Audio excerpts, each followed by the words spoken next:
देश में अभी औरंगजेब विवाद शांत भी नहीं हुआ था कि इतिहास के पन्नों से एक और नाम निकल के सामने आया है और अब की यह नाम है राणा सांगा का। दरअसल समाजवादी पार्टी के एक सांसद ने सदन में राणा सांगा को लेकर कुछ ऐसा कह दिया जिसके बाद देश की राजनीति गर्म हो गई।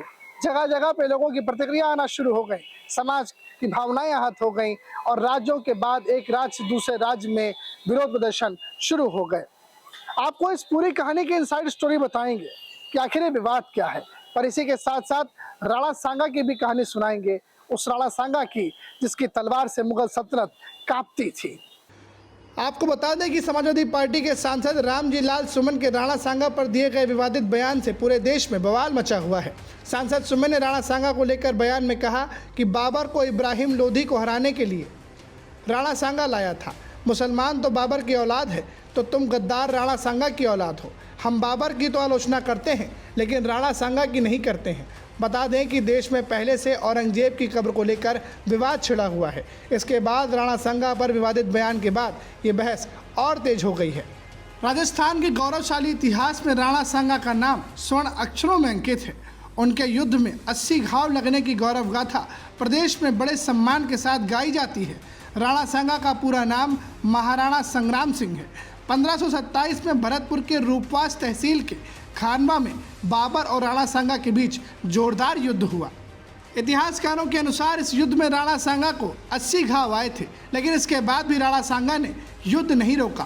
काल बनकर टूट पड़ने वाले राणा सांगा का नाम सुनकर दुश्मन भी डर के मारे कांपते थे। महाराणा कुंभा के पोते राणा सांगा, जिनका जन्म 12 अप्रैल 1482 को वैशाख कृष्ण पक्ष नवमी के दिन हुआ, राणा सांगा सिसोदिया वंश के महाराणा राजमल के सबसे छोटे बेटे थे। राणा सांगा मेवाड़ के पहले शासक थे जिन्होंने दिल्ली को लक्ष्य बनाया था। उन्होंने अपने आसपास की रियासत को जीत कर अपना परचम फहराया। उनकी इन जीत के कई शिलालेखों में भी उल्लेख मिलता है। 30 जनवरी सन 1528 को चित्तौड़गढ़ में राणा सांगा को षड्यंत्र के तहत जहर देकर मार दिया गया।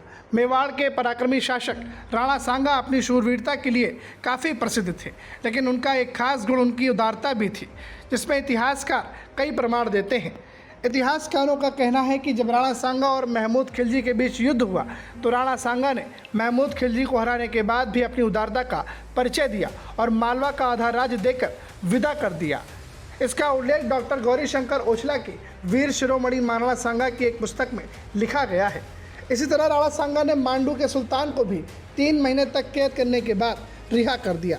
राजस्थान के गौरवशाली इतिहास में महाराणा सांगा को उदार शासक के रूप में भी जाना जाता है। राजस्थान के इतिहास में महाराणा सांगा के कई शूरवीरता के उदाहरण भरे पड़े हैं। इतिहासकार बताते हैं कि महाराणा सांगा जब भी युद्ध करने के लिए जाते तो वहां विजय मिलने के बाद सबूत के तौर पर शत्रुओं का तंबू उखाड़कर अपने साथ ले आते थे।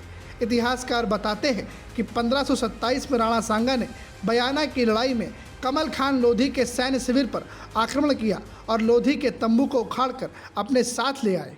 देश में औरंगजेब के विवाद के बाद राणा सांगा का विवाद देश की राजनीति की आबो हवा को गर्म कर रहा है। माहौल गर्म है, विवादों का दौर जारी है, बयानबाजी का दौर जारी है।